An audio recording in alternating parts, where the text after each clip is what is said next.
Warning, this video will contain footage of flashing lights and jump scares and all the other FNAF goodies. You've been warned.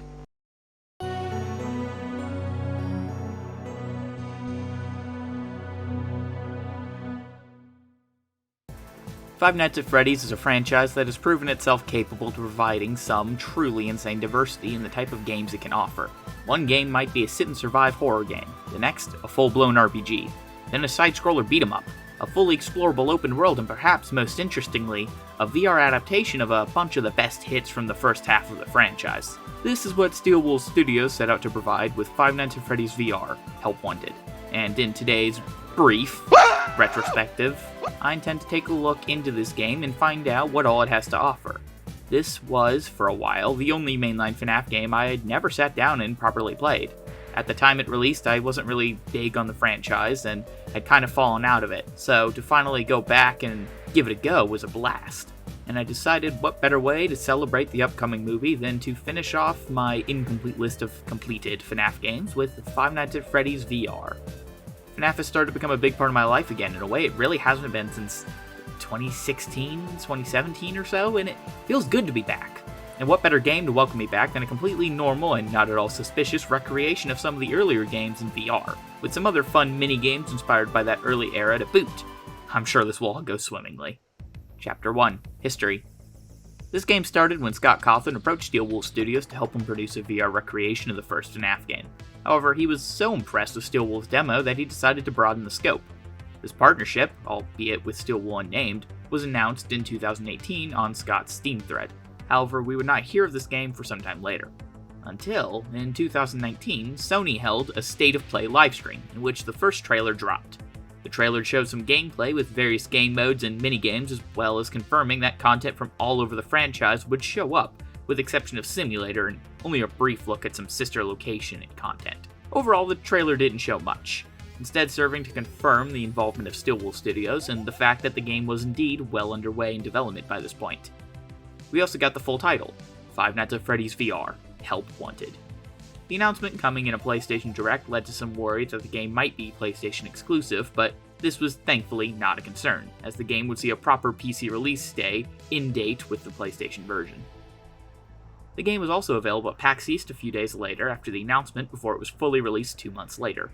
Overall, this game had perhaps the least amount of teasers before release for a FNAF game up until this point, which does unfortunately mean I don't have much to talk about in this history section. Although I guess one funny or interesting bit is that the original poster actually used stolen fan content, although that has since been rectified. Chapter 2, A New Dimension. The first and most notable thing to talk about with the game itself is what it is. I mean, on paper, yeah, it's a VR adaptation of various FNAF games with some new content sprinkled in for good measure, but that's not entirely the bread and butter of it all. This was the very first time the franchise had been brought over to home consoles. This is the first time it wasn't solely developed by Scott, and this was the very first instance of a FNAF game made in all 3D, besides parts of World, I suppose, but I'm not counting that. This game had the task of bringing the classic FNAF style into a whole new dimension and truly immersing you in it. With that comes a slew of changes and tweaks to make this work, many of which I will discuss as we go along, with each game mode and classic game adapted. Although, one of the things that is perhaps most interesting is that every single animatronic was entirely remodeled for this game, putting it up there with Ultimate Custom Night for the most amount of animatronics built from the ground up for itself, even if 99% of them are based off of existing characters. This does mean there are some notable changes with Freddy and the gang though, with them being more noticeable in some models rather than others. But what about the actual game itself? Chapter 3, The Final Package. So as mentioned above, the main crux of this game sees you playing through various nights from previous FNAF games or one of 4 sets of minigames. There are 4 total sections each with at least 2, although normally more, options for gameplay. The first 3 are direct adaptations of FNAF 1, 2, and 3, albeit with only 4 nights each. Odd. Then after that, you have the Dark Rooms, Parts and Service, Vent Repair, and Night Terrors, all of which also have 4 levels, with the exception of Vent Repair, which only has 2. Throughout the games, you can find 2 different types of collectibles, including coins and tapes. Both can be found in just about every level hidden away in odd places. However, in reused locations such as various nights of one of the FNAF games, the coins and tapes will stay in that spot. Meaning if you collect the tape in Night 1, That is also the same tape that would have been hidden on each subsequent night in the same office. The coins let you unlock things in the prize counter from the main menu, which largely devolved down to just fun little items to play with. The tapes, however, offer lore significance, with each one you collect filling out more and more of a series of audio recordings left in the game by an unknown developer. Which is to say that in-universe, this VR game you are playing exists as is. This also serves as essentially a reboot point of the franchise, with it existing in a separate canon from the games that we played before, where we no longer know what is and isn't actually canon anymore. Some elements from the previous games might be, but those other games we saw for sure were in-universe games. And, well, point is, it's confusing and I'll get into it into the story section. Aside from this, there's also a blacklight mode, which, minor gameplay spoilers, actually offers a whole new set of difficulty to some of the already completed modes, including a 5th and final night for the first 3 games, and even a 6th for the second, and harder and more twisted modes for each and every one of the minigames up until this point, although admittedly a large slew of them do end up just being cosmetic. On top of this, completing every minigame and night in the game will net you a final secret game, whose contents I will save for the story section. So without further ado, let's take a look at each of the other games and adaptations present in this collection. Chapter 4, Five Nights at Freddy's 1. The first on our docket is, unsurprisingly, Five Nights at Freddy's 1, which is, all things considered, a fairly straightforward adaptation, using the doors and lights on either side to keep the looming animatronics out, and the cameras to keep track of them. That being said, there are some notable differences worth noting. I said noting twice there. The biggest being the cameras themselves, whereas in the original game you had to individually open them up, which would obfuscate your entire screen, leave you vulnerable if the doors were open. Now they are always open ahead of you. This also means they do not sap any of your power when they are left alone. They will, however, take some of your power when you cycle through them, so it is generally a good idea to avoid swapping cameras any more than you have to, as you can quickly find yourself draining all of it should you begin to panic. Aside from this, other significant changes have also been made for the sake of VR. For one, to prevent the player from peeking out the hallways and cheating the game, the player will be met with this surprise whenever they attempt to do that. I'm ready for Freddy.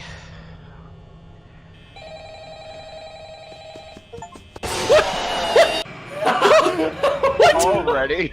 What happened? What happened? Oh god! I heard the running and then saw him just coming. Oh god. Okay. You already died. Was that because I stepped outside, or is that just gonna happen? Do it again, do it again. The player can, however, manipulate this to get Foxy to run early if the door is closed. On top of this, both Foxy and Freddy have been altered, with Chica and Bonnie also receiving some minor additions that, while aren't as big, are still worth noting. Whereas Foxy would always be stalled if his movement check and the camera was open regardless of whether it was on him or not, this is no longer true, with Foxy instead functioning on a set basis of movement like Bonnie and Chica. On top of this, his sign will always switch to say, "It's me," after he leaves the cove, which was a considerably rarer event in the original game. Finally, Foxy, upon reaching your closed door, will proceed to bang and growl on it. In the original game, if you open the door during noises like this, you would be fine. Here, however, Foxy will jump scare you immediately, so don't do that. Finally, Foxy's humming no longer denotes that he is snugly placed in Pirate Cove. He is now capable of humming even while he was running straight at you. Freddy also received some changes, mainly involving his AI.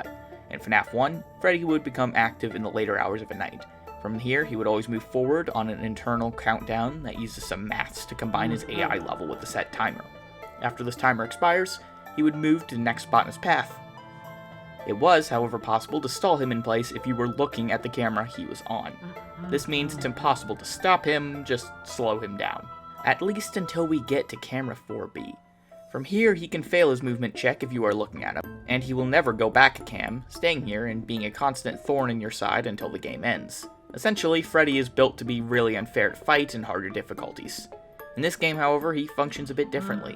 For one, he moves a lot faster. On top of this, he is still capable of moving even if the camera is on him, although this does seem to slow him down.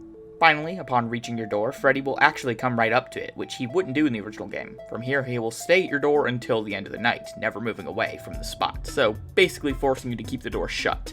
So Freddy is always a priority when he activates, as if he reaches your door before the final few moments of the night, it can be a death sentence.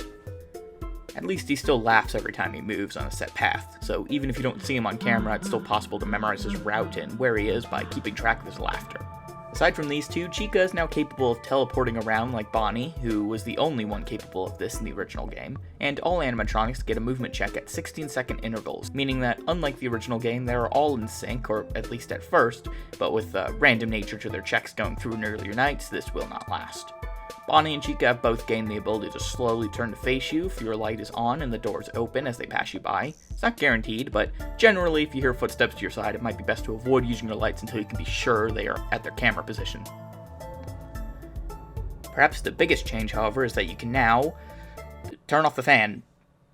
Doesn't save any power, but it's a nice callback to the days when everyone spread rumors about the super secret method to turn off the fan in the original game. It also makes the ambience slightly quieter, to make it easier to listen for sound cues, which is nice. Finally is Night 5, which, given its blacklight setting, is guaranteed to have some major differences beyond the normal difficulty spike you might be expecting. The first and biggest is the fact that the entire night is in black and white, making the shadows much harsher and requiring a lot more attention to spot the animatronics on the cameras. Aside from this, your power can fluctuate, causing the doors and lights to activate at random, which will cause the doors to open and close and the lights to turn on.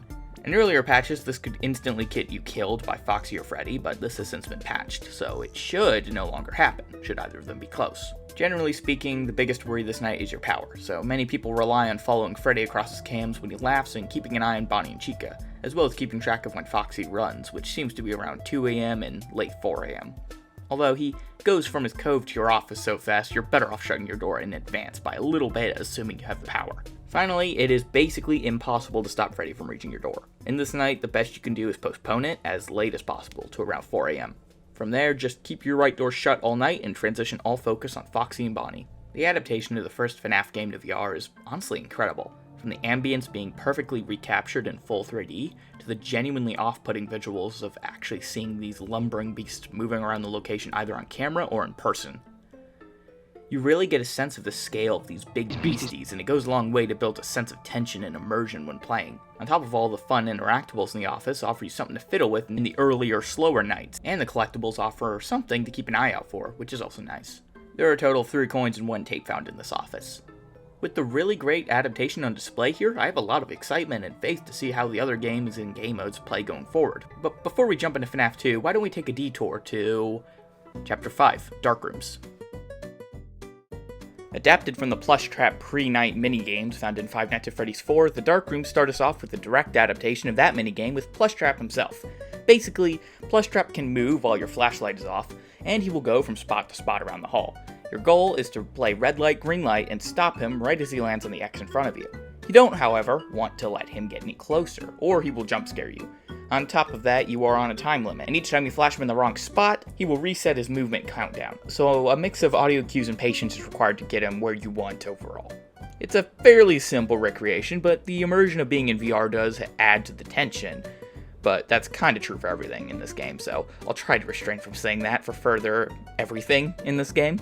Nightmare Balloon Boy acts basically the exact same, which I suppose makes sense since he hails from Five Nights at Freddy's 4 Halloween Edition, which is basically a reskin of the 4th game. And in that reskin, Nightmare BB takes the place of Plush Trap, so, all works out. The only notable difference are that he moves slightly faster and that he will often make his iconic Balloon Boy sound effects, which can obfuscate the actual movement sound effects. Other than that, just play him the same you would Plush Trap and you're all set. Now there are 2 more Dark Room levels left, but before we cover those, I figure I'll jump ahead and look at the blacklight versions of these 2 levels, since the last 2 Dark Room levels are pretty different from what I've seen so far. In the Darklight version, you are much smaller, meaning that both Plush Trap and Nightmare Balloon Boy will tower over you. On top of this, there are some extra plush toys around Plush Trap which can obfuscate your view, and then balloons in Balloon Boy's level. However, if you memorize the exact movements and sound cues with the animatronics, you never even need to use your flashlight until the end. And the blacklight versions do not actually alter this path or even the timer at all, so the gameplay itself is completely unchanged.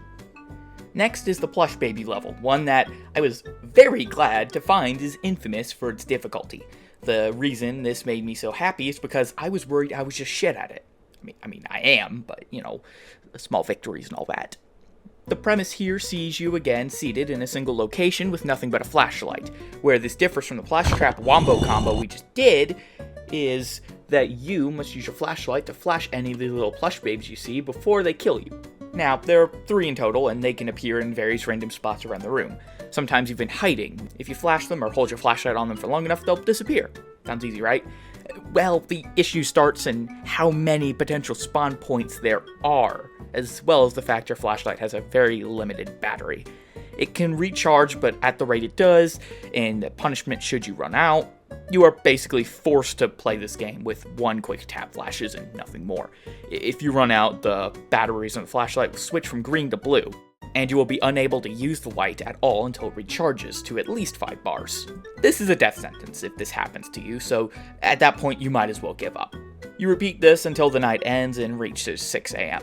So, hope you're best buds with carpal tunnel, cause you're gonna be feeling that a whole lot after multiple attempts. The babies will begin spawning after they enter the vent at the beginning of the night here. And I'm sorry to break it to you, but if you thought you could at least stall them for a bit from entering the vent, maybe save a few seconds, and not immediately flash them and jump them in, that won't work either, as the timer doesn't actually start until they enter. From here, they will spawn around the room. You have about 30 seconds until they kill you, and they will play a soundbite at about 25. These times aren't consistent though, so don't rely on them. Finally, they have the ability to teleport, meaning that they can move to a new spot without resetting their kill timer. Fun, awesome, thank you. So glad you did that, Scott, thank you. This can even happen right after you find them in a flash, so, yeah. This level is infamous, and this is just the normal version of it, so I can only imagine how they could possibly go about making the blacklight mode even worse. I hate this game. Okay, so off the bat, blacklight mode looks a lot more intimidating, with every plush being replaced with a normal plush baby, giving the damaged ones a lot more room to blend in. However, it is important to note that this is only a visual change, and that the gameplay is entirely unchanged once again. The same spawn locations, the same battery, no more aggressive than before, and nothing else going on. It's just harder to clock in your head what exactly you're looking at, and that's kind of enough to make this the hardest challenge in the game. Yeah, this is awful. There's not much more I can offer in terms of advice beyond praying and a carpal tunnel wrist brace. Why is the flashlight button holding down on the right stick in the Oculus? What the fuck, Scott? Finally, for the dark rooms is the Funtime Foxy section. This one is perhaps the most unique of the 4, as it sees you actually moving around in an adaptation of a section from Sister Location. You are placed in a hall with the goal of getting to the end. All the while, Funtime Foxy hunts you down, and you have nothing but a quick flash at your disposal. Despite it being adapted from Sister Location's third night, however, it actually plays quite differently than you might expect. For starters, do not just sit around and spam your light. This will get you brutally ripped limb from limb. While this was often seen as the ideal solution in Sister Location, this is not so here. That being said, this game is piss easy to cheese. Yeah, just count your steps, flash the move diagonally or straight, depending where Foxy is. He will only kill if you run straight into him, or flash him in the face after already flashing once. So the strategy is basically just to take 8 steps, or move 6 floor tiles, flash, if Foxy's nowhere, move straight. If he is, move diagonal, rinse repeat. If he is there, move diagonally in whichever direction is further away from him, although that doesn't even matter that much. Even if he's right on top of you, you're still generally good to move diagonally rather than backtracking. Repeat this, and the game is over in no time flat. There's not too much to it, honestly, and the same is largely true of the Dark Rooms version, despite the threatening first impression it might make. Cause, that's a threat. Stick with the same strategy as before, but just avoid running into the other animatronics. They won't ever move or hunt you down, instead remaining where they are, so it's really more like a series of walls, if anything. Aside from this, Funtime Foxy is replaced with Lolbit, who is a tad bit more aggressive, maybe, but overall, the same strategy prevails once again. Besides all of this, once the door opens, Foxy/Lolbit will despawn and no longer try to kill you, and you can just walk right in. Having this come after the plush baby section is a crime against difficulty scaling, not that I'm complaining about a relatively easy time after that hellscape. So in hindsight, the dark rooms are certainly an obvious choice for a minigame slot, although it also does feel a bit random. Plush Trap and Nightmare Balloon Boy feel way too similar to a point where Nightmare BB should have just been the Blacklight equivalent, and maybe with a shorter time or something, but having them fill out 4 total levels is a bit fillery. And then the other 2 games are so wildly different, the only real similarity between all of them is an inclusion of a flashlight. That being said, I wouldn't call it unfun.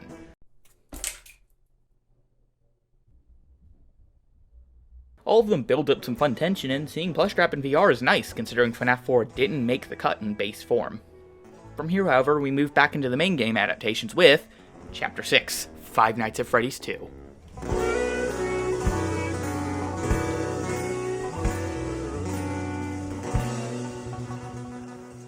Hey, stop there.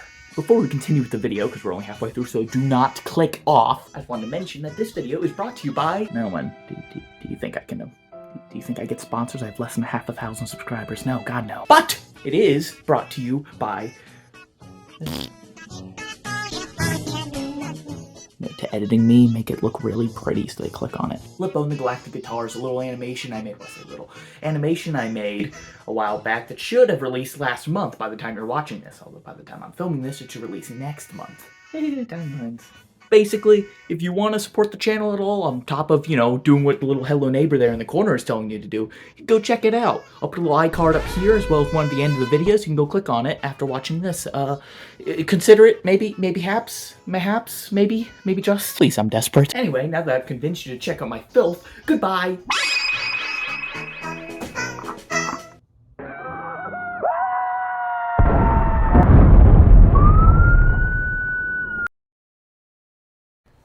Chapter 6, Five Nights at Freddy's 2. Next up in our line of direct adaptations from the original games is Five Nights at Freddy's 2. Infamous for its massive cast of animatronics, chaotic difficulty, and the surprising lack of reason to ever swap away from the music box camera despite all of this.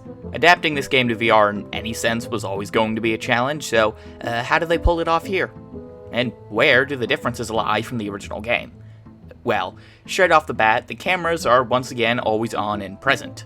Unlike in FNAF 1, they do not take any power of any kind, so you do not have a strict penalty for swapping between them a lot. On top of this, you no longer have a flashlight battery, so there is zero penalty to just keeping the flashlight and the cams on at all times. The animatronics are also segmented up in each night, with only Toy Bonnie, Toy Freddy, and Toy Chica being present in Night 1. And well, I guess the puppet too, but he's always kinda active, so that doesn't change anything. When it comes to the movement checks, gone is the consistency of the first game, as now everyone has a range of unique movement intervals, with each check also being decided upon by their AI levels. And I'll just go and show those on screen because I don't want to read all those out, even though I wrote that all out in the script.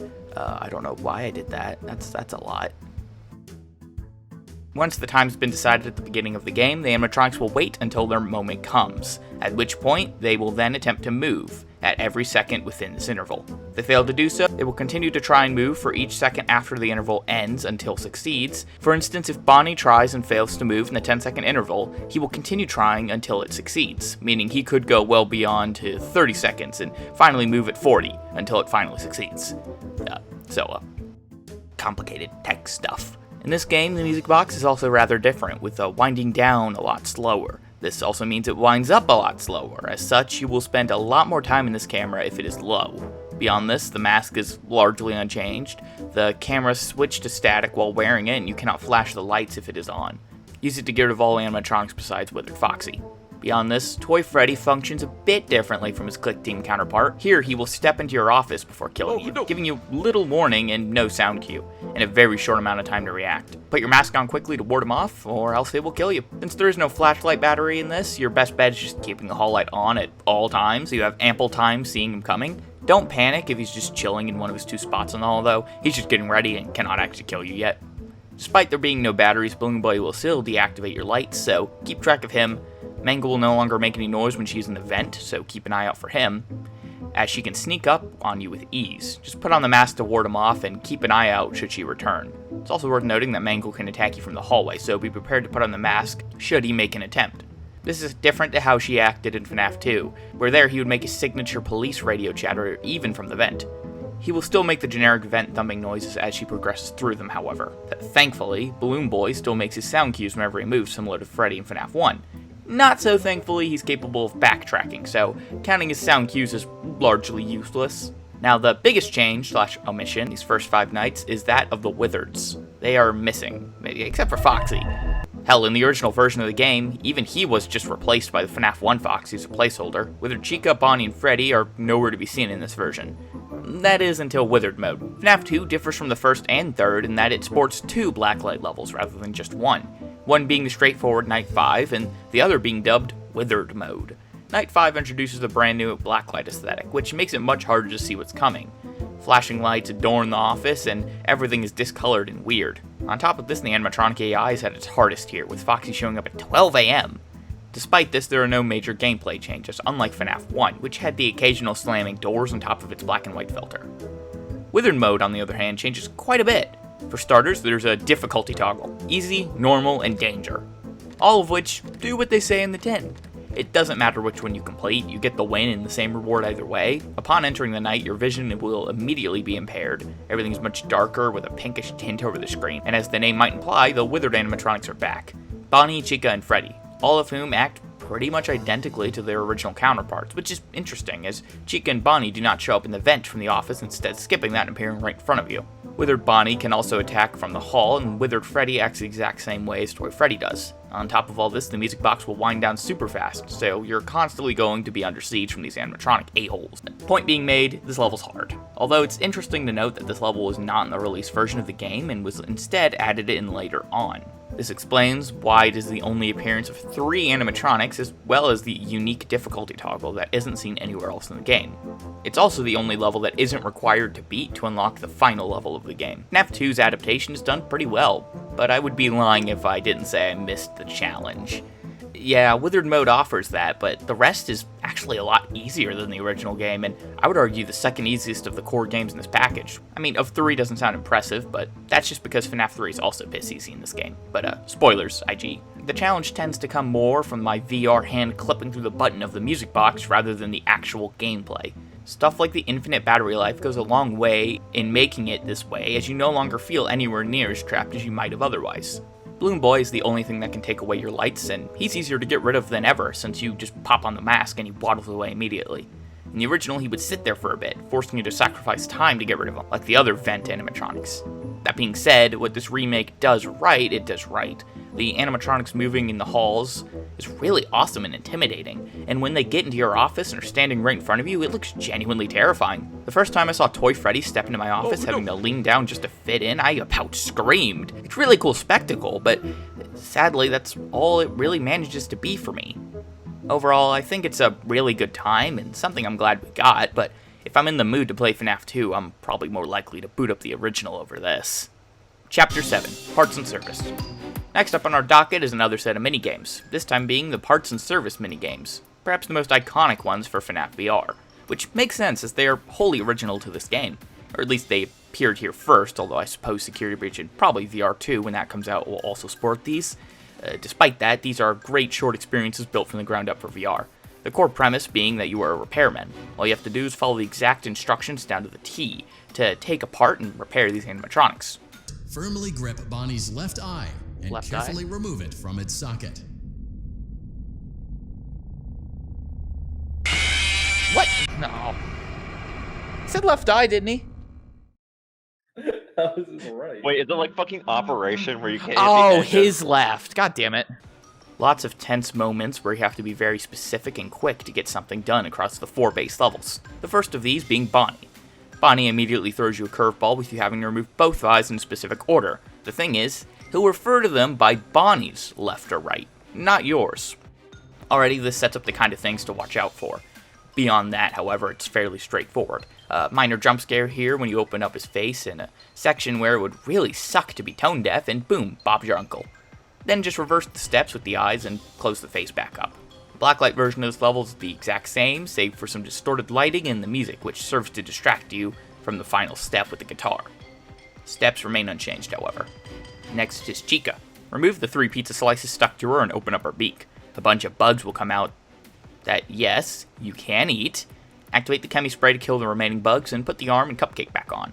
From here, the cupcake will escape, so you'll have to catch it before Chica kills you and return it to its place. Eat some congratulatory pizza and you're good to go.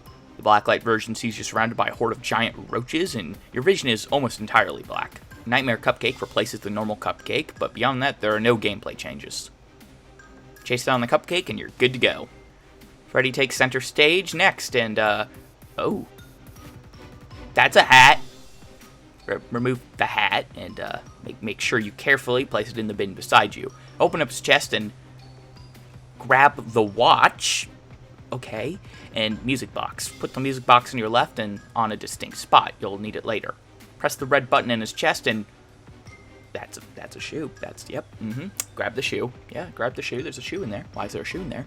And then replace the music box and don't drop. Okay, well now you've done it. To place the music box in, just take it real slow and real steady. You've got to do it before Freddy kills you, but as long as you take it slow, you'll have more than enough time. The blacklight mode, again, changes basically nothing besides the visuals, and these little frettles occasionally jumping around and everything being much harder to see. Beyond this, just complete the job as normal. Finally, Foxy, the last of the core 4 animatronics. First take the mask and replace it back on. And then, make sure you've always got your eye on Foxy, or he might just disappear, and then reappear in a jump scare.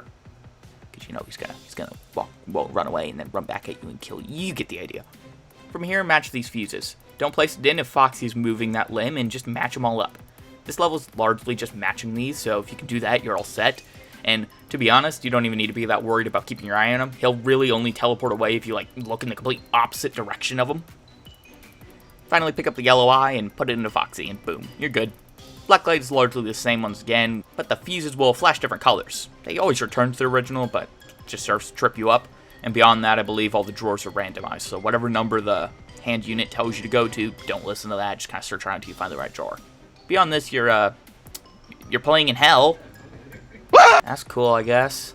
So yeah, fairly simple and straightforward. Probably some of the easier challenges to do. Freddy took me a couple tries, and if you get bad cupcake RNG, which I never thought I'd say, Chica might take a try or two, but overall it's pretty straightforward. The blacklight levels feel especially filler here, however, as they are practically the same thing. Foxy's the only one with any real gameplay change, and even then it's minor, which is odd because I could totally see a good way of going about some of these by changing the order of steps or adding in whole new ones.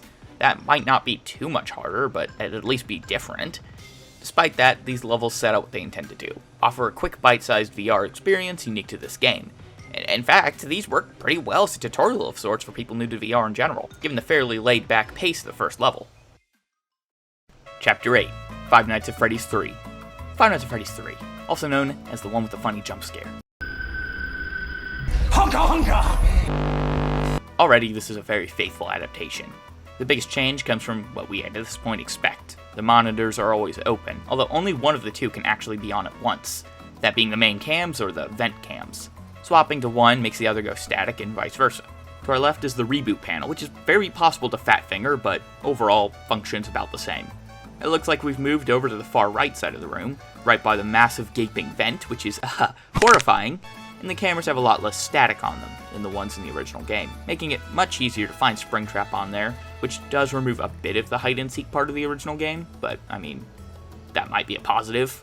You're also able to actually multitask now, so you aren't stuck on the reboot monitor, and the audio lure is much easier to spam. The reboot all button is a lot less punishing than the original, and whenever there's more than one error, it's always the go-to. The first night is, like in the original, completely safe. Springtrap and the Phantoms don't start appearing until night 2, so night 1 is good to get your bearings since the game has got way more cameras than the past games ever had, counting the vent cams, of course. From here, Springtrap remains the only animatronic capable of killing you, and all the Phantoms will begin to appear each night. In my playthrough, I found these 4 main levels to be surprisingly easy to cheese. Bouncing Springtrap between cams 9 and 10 and sealing vent cam 14. That being said, from what I've heard, it's entirely possible for Springtrap to just go through the vent seals anyway with no discernible reason, but this never happened to me. But I guess viewer beware. Overall, I had little troubles making it through the core 4 nights on display here. Phantom Bloom Boy was the Phantom I easily encountered the most, although I don't think I ever got jump scared by any of the other Phantoms besides maybe Mangle. Phantom Foxy and Freddy are laughably easy to avoid. They can only jump scare you if you stare straight at them, like cursor on them kind of right at them. Hell, you need to hold it on Freddy for him to get you. Since you will literally never be looking in these direct areas as none of your monitors are over there, it's entirely possible you will assume them to be bugged because you can keep them in your peripheral vision as much as you want and they'll do basically nothing. Like, set it to reboot all and just constantly have it going, bopping the button every time it stops. There's no penalty to this. Again, like in FNAF 2's lack of flashlight battery, you've got no reason not to do this beyond making the game too easy. In the original, you were locked to this screen when something was rebooting, so doing it even when it was absolutely required could still be a death sentence. But here? Nah. It seems the most dangerous thing here is the rumors I've heard of Springtrap's buggy AI, but again, this was never an issue for my playthrough. This is easily the most broken of the core games in this package, which is disappointing. Finally, if we jump to night 5, you'll find everything is on fire, which is a nice visual touch given the ending of the game. and also a great spot for Arsons Anonymous to meet up next week. Hope you guys are watching this. From the beginning of the night, Springtrap can spawn at any camera from 2 to 10, so at that point you're probably better off resetting the night until he spawns up by 9. Beyond this, it's night 5 alright. The black light effect doesn't change that much. Springtrap likes to go through vents a lot this night, but the same strategy still prevails. Although I have heard rumors that there are 2 Springtraps in this night. I would assume that's just a glitch, but apparently people have gotten killed by Springtrap despite him still being in the complete other side of the building on their cams. The wiki claims this is because of 2 Springtraps, although more likely it is indeed just a glitch in the code. As long as Springtrap doesn't break the space-time continuum, you're probably set to get through here with ease though. Overall, a fairly disappointing recreation of FNAF 3. There are definitely some improvements like the jump scares, and seeing Springtrap in motion is always awesome, but again, these are just cool visual flares. The gameplay is just too broken. Everything that made the original, perhaps the hardest of the original games, is gone and replaced by mindless spamming audio and reboot all. Even trying to play it without the constant reboot all like I did in my streams, it's still way too easy to bounce in between cams. FNAF 3 has never been my favorite of the original trilogy, but I'd still prefer booting up the original over this remake if I just wanted to re-experience it, which is disappointing, as I had the same feeling about the second game as well. I feel the first is the only one to properly evolve and gain from the VR treatment, which is sad. Chapter 9. Vent Repair. Finally, some good Freddy food. A while back I posted a poll to see which of these minigames was the most beloved from this game, and Vent Repair won in a landslide. So, let's see what this was all about. Well, for starters, we only have 2 levels rather than the usual 4 up until this point. However, both these levels are fairly distinct from each other despite sharing a core gameplay idea, and both are fairly lengthy when compared to the other minigames. First we have Mangle. You find yourself in a super small, cramped elevator surrounded on all sides by doors. You must complete a series of simple puzzles, all while repelling Mangle, who is loose in the vents from getting to you. I think the reason this is so popular is because it doesn't feel as repetitive as the other game modes. Yeah, you're still repeating fairly simple tasks, but they are often innovated on and changed up on as you go through to feel like a proper evolution of sorts. Not to mention the claustrophobic atmosphere and a tense feeling that Mangle could be anywhere around you, adding to the frights on display. It keeps you engaged with the ever-expanding puzzles and ticking clock before Mangle kills you. It also has some of the more specialized and terrifying animations, such as Mangle's reveal here. She is properly terrifying in this, and his mangled form serves well to the tight and claustrophobic environment you find yourself in, as she literally has to mush herself into an unrecognizable tangle of parts and wires to get at you. But he's still terrifyingly able to zip around all the same. This game isn't particularly hard, but it does still offer a fun time based off of the experience itself. Throughout completing the puzzles, more of the vents around you will open up, and as you are completing puzzles in one vent, you'll have to routinely check into the vents beside you to make sure that Mangle isn't not crawling towards you. The puzzles mainly take the form of pressing buttons in the right order, or flipping switches and turning valves. The blacklight version of this level does bring in some more challenge in starting with more vents open from the start, skipping the tutorial and thrusting you right into the fray of things. Of course, everything is harder to see thanks to the blacklight lighting. Oh, yeah, and there are 2 Mangles now, and they're even faster than before. While the first one was a walk in the park if you knew what you were doing, this one might actually offer a significant upgrade in challenge, which is refreshing to see from a blacklight level after the block room alternates were basically just the exact same game. This is what I want to see more of in the blacklight levels. I mean, it's not much harder, but it certainly feels more frantic and panic-inducing, which is what I love to see, or feel. The second and final level is Ennard. Again, we are inside a small room and a compact elevator surrounded by vent doors. However, this one sees you dealing with more complicated puzzles.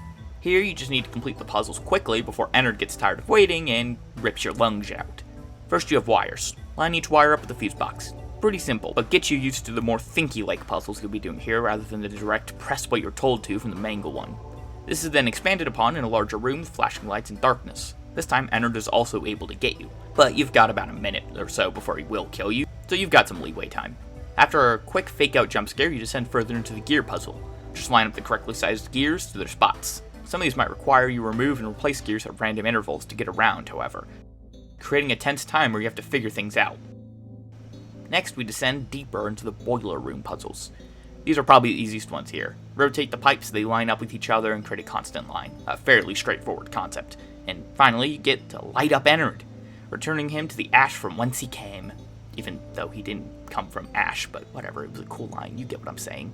Complete arson on the discount murder drone and you're all good to go. Blacklight mode changes a few things. For one, if you're in VR, the entire screen will be flipped upside down. But this does not occur in flat mode for whatever reason. Weird, but okay. The second puzzle replaces Ennard with Springtrap, who is now visibly crawling towards you at a much faster pace. forcing you to hurry up and solve the wire puzzle. Finally, the boiler puzzle again graces you with its existence. Complete this like normal and commit arson on enter it again.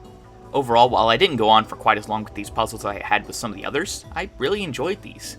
They were a real fun time to play through for the first time, and the Springtrap crawling scene in particular made me nearly poo myself, which is why I really wish I had noticed and played this level on stream. And also why I wish my footage hadn't pooed itself, but I guess we don't always get what we want, eh? Oh well.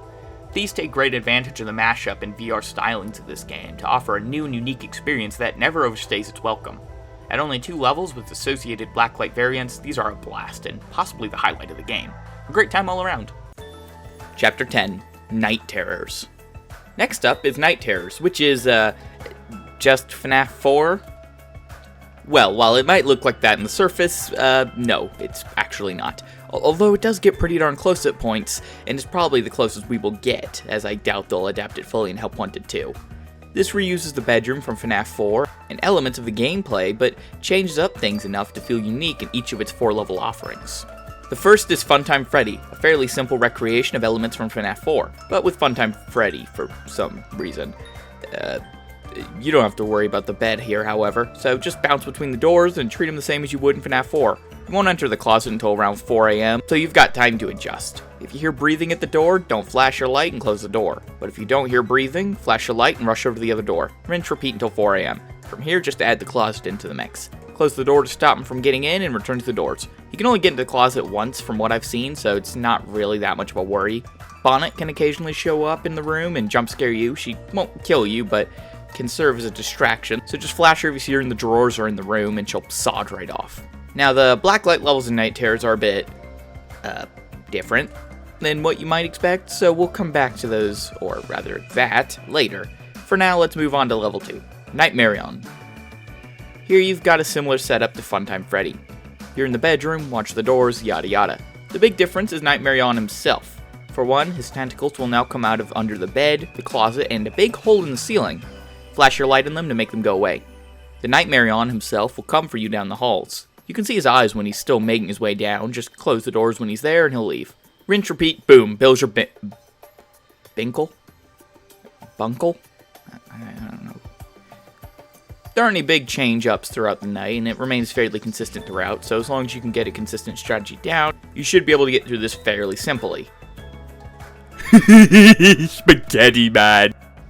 Next up is Circus Baby, another sister location animatronic in the FNAF 4 location. That probably means something lore-wise. Anyway, this level is the most distinct of the core Night Terror levels, and also the simplest. This time, you're placed in the closet while Baby hunts for you in the main room. When she sees you, her eyes will turn red, and she'll beeline for you. Just close the closet door to ward her off. However, if you hold the closet closed for too long, these plush babies will kill you. Know what I have to say about that?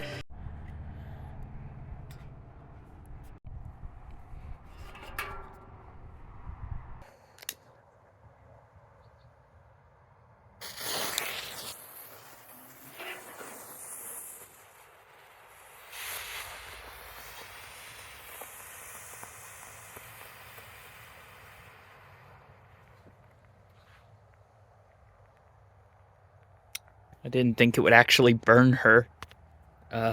Whoops. Shit. Okay, but for real, this part's actually pretty easy. Just close the door at the last second when Baby's charging and open it after 6 seconds, and you'll clear this easy. Finally, we have Nightmare Fredbear. Again, we return to FNAF 4 gameplay. Basically, just listen for his footsteps and shut the door if he's coming. His eyes will be visible in the Oculus version, but on Steam, they are only visible after flashing your light, which is weird, but okay. Also check the bed if you hear laughter, or go to the closet. Overall, a fairly simple FNAF 4 gameplay loop, but with a shortened 3-minute night. To cap it all off is the final minigame of FNAF VR Help Wanted, that being the blacklight level to Night Terrors. Despite being the blacklight for Night Terrors, it will not actually unlock until every single other level and its associated blacklight version has been completed, with the only exception being Withered mode since that was added in after the initial launch. Doing all this will unlock Pizza Party. Basically, you get led through a maze and have to find your way through it. Some rooms will kill you if you take too long to find an exit, and exits will also kill you if you try to enter them too many times. There's a handy dandy map made by Ambience, so you can get an idea of everything. This level has multiple different endings and loads of secrets, as well as a couple tokens and a tape. This level has some really cool encounters, including a face-to-face with Mangle and that stupid idiot child. It's very maze-like, with certain doors only appearing after completing certain requirements. I'll get more into the story implications in each ending in a later section, but just know that there's a lot of different versions. Chapter 11. Graphics, Music, Models, and Gripes. Won't spend too long in this section, or at least I wasn't going to until I retroactively added in like a whole second part to it, because I'm already really pushing that brief in the title, but also because a lot of this is pretty easy for you to have seen throughout the video. Overall, it looks largely good. Not great, but just okay. It's good. Decent. Above serviceable. Nothing to write home about, though, which is, I mean, fine. I don't want to criticize it for being good. That'd be silly, but I just want to acknowledge it isn't mind-blowing. Although the blacklight levels certainly offer some interesting visuals, which come more down to the art style, which is where I think the visuals shine. This is something that would definitely be more fleshed out in the games to come, but is still on display here. All the animatronics retain their original design, but updated to fit with the new animations required of them, making these complete rebuildings from the ground up of those classic animatronics. Springtrap is the only one that I think actually suffered a significant downgrade. I can't really explain it, he just looks worse. To this day, that original Springtrap design is still unmatched, and it's kind of insane how Lightning was able to be so thoroughly caught in a bottle for that one design. Beyond this, the original music is great, like all sister location and onward FNAF games, albeit there aren't as many unique tracks here as there are in some of the others. Most of the mini-games just come down to ambience. Hell, the DLC for this game has more tracks than the base game, which is kind of funny, and also exciting for whenever I get around to checking that out. Finally, there are some gripes I want to discuss. Firstly, this boot-up menu is strangely amateur-looking. The Unreal Engine logo that shows up always has this weird red background, which is more noticeable on my laptop, which has a very high saturated look on it. On top of that, the PNG they used, they did not properly cut out the black background for, and the opening logos are unskippable, so you're going to see this a lot. And the main menu itself is the only way to get to settings, so every time you need to adjust a setting, you'll have to exit to the main menu, rewatch these unskippable logos, which you'll be seeing a lot, and rewatch these unskippable logos, so you'll be seeing these a lot. It's also frankly just weird design to only allow the settings menu to be used from the main menu. It's one thing to have it in the games themselves when you pause. I mean, I still think that'd be weird since there is a pause menu, but whatever. But it's not even allowed in the hub. What is the purpose for that? The game also does not save your preferences between playthrough, so I will always sit through the logos, go to play the game, realize my sensitivity is way too low, and have to restart just to alter it. Bafflingly bad design on that part. All you get if you pause in game is resume and quit. At that point, you might as well keep the old cut straight to menu like with the old games, because this is useless. Also, the design of this menu looks really generic and bad. Just a black box with a purple box and white text. I mean, it's not like off-center or anything, it just, I don't know, looks surprisingly amateur. I don't really know how to describe it. On another note, there's no way in-game to differentiate what games you have completed versus those you haven't, beyond if the next one is static or not. This doesn't really help when you're in the final few levels for each section, though, so I don't know why there couldn't have been some kind of badge to denote a completed level. You could even make scaled badges for different difficulties, like in Withered, if you wanted to add some more artificial gameplay to certain levels. Just something would be nice to finally have. Finally, the difficulty toggle for Withered mode doesn't have any sound. Don't know if this is a bug or if this just happens. Weird though. Editing me here. Actually it does, but it only has sound if you click on it. If you move it with the W and S keys, which the control thing in front of you tells you to do, then it won't have any sound. I don't know why it does this. Clicking on it also still makes the background flash between the pages, so that's weird, I think. That being said, none of these gripes affect the main gameplay. They're certainly annoying, but not game breakers. Overall, a positive in this section, though. Chapter 12, the story, I think. Do I have to? Fine. Okay, so, like I briefly mentioned in an earlier section of this video, this game serves as a reboot point of sorts for the entire franchise.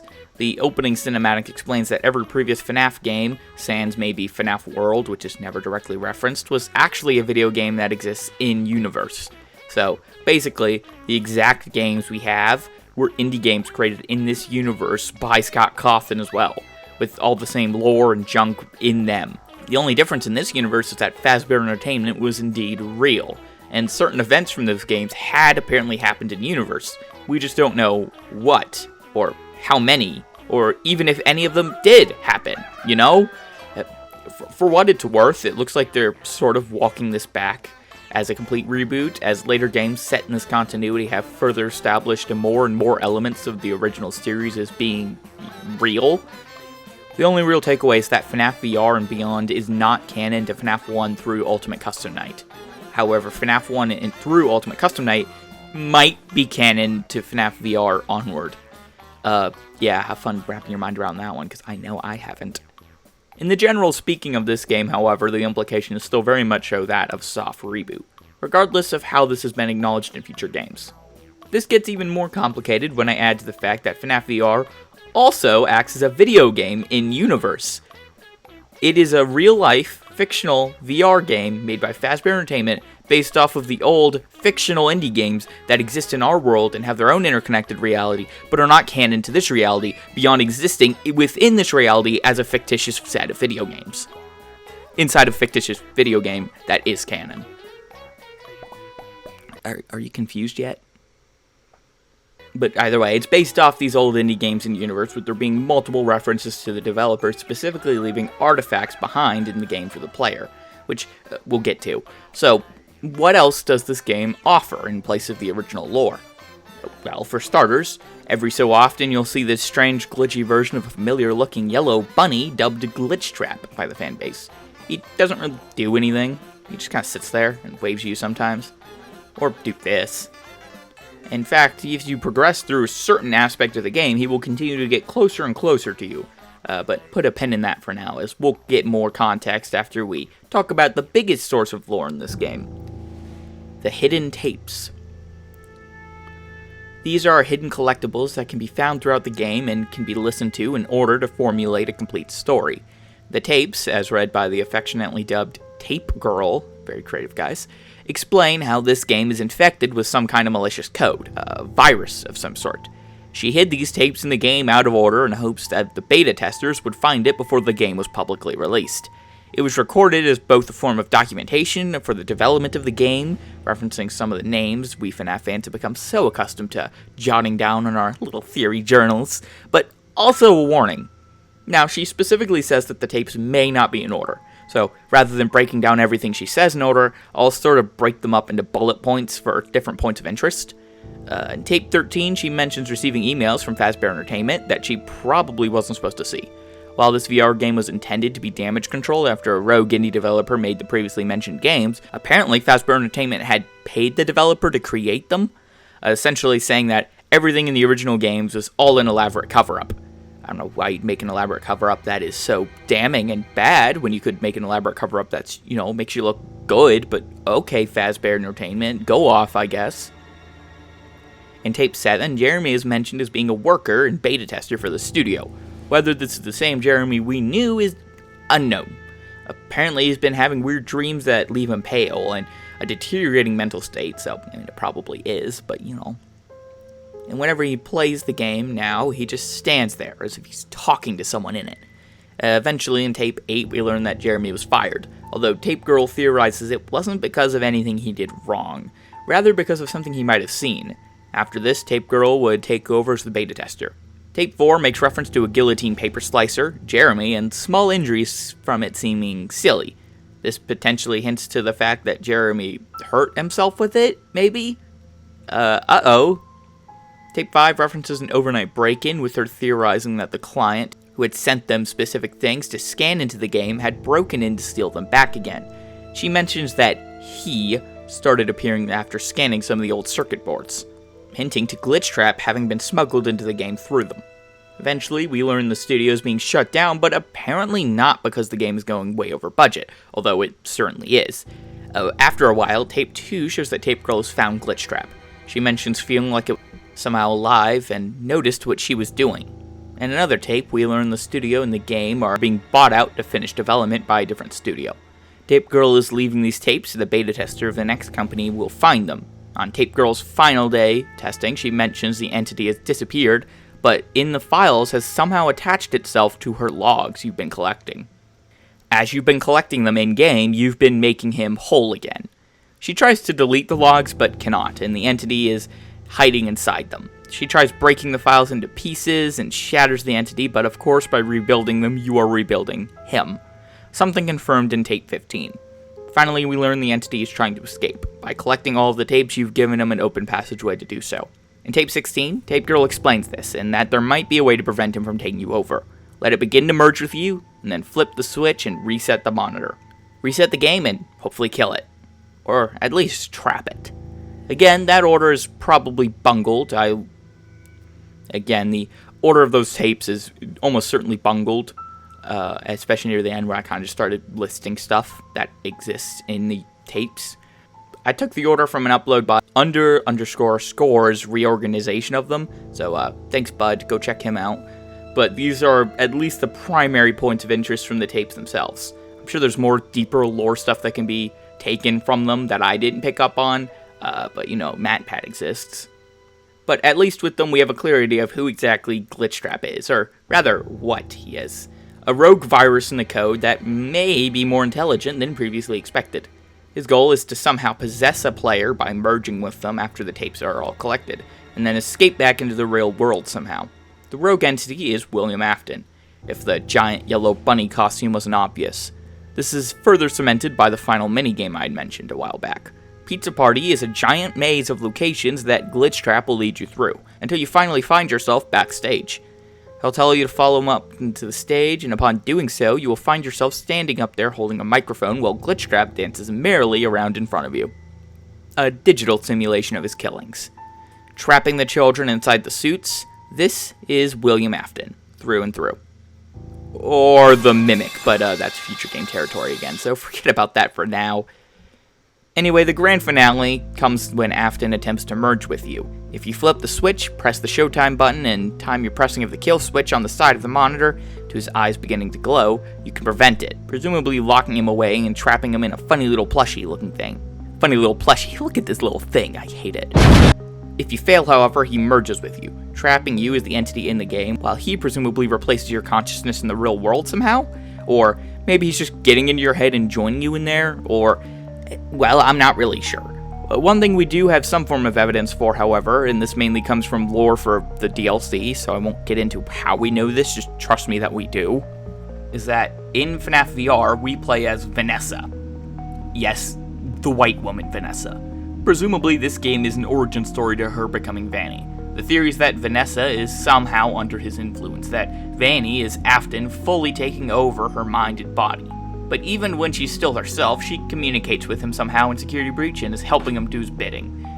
In fact, in Security Breach, the big purple rabbit thing you kill in Princess Quest is, surprise surprise, Afton. Or more specifically, Glitchtrap, the virus version of Afton. By killing it, you are killing Afton and freeing Vanessa from his control.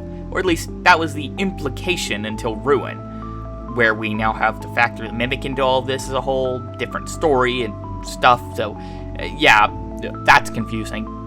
Try not to think about it, it'll keep you up at night. But to recap, Rabbit is child murderer reincarnated as Code, possesses Vanessa, who's beta tester, and makes her do stabby stabby. Capiche? Chapter 13. Was it good? So, here we are, the ending of the journey.